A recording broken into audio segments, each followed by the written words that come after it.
Yeah, in terms of the conditions, it has been showering on and off throughout the night. The heaviest was overnight, but we're being told to expect more heavy falls in the next 24 hours. The winds are also picking up as well. Tropical Cyclone Nathan is currently a Category 2. It did just recently intensify, and it's about 250 kilometres northeast of Cooktown. It is picking up pace, moving at around 15 kilometres an hour, and packing wind gusts up to 130 kilometres an hour.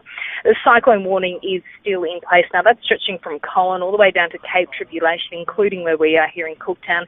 But we could also see places as far south as Port Douglas feel the effects of this system, including gale force winds. It is expected to intensify into a Category 3 cyclone by about 10 o'clock tomorrow morning.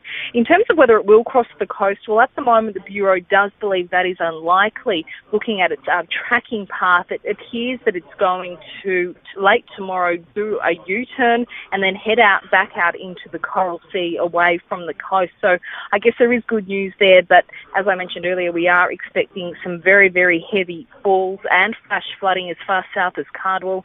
Anywhere in excess of 400 millimetres in parts is expected over the next 3 days.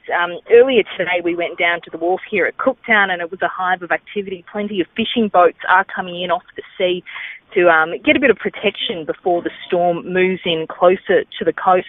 I also interviewed Cooktown Mayor Peter Scott. He's spent the morning in a disaster management meeting.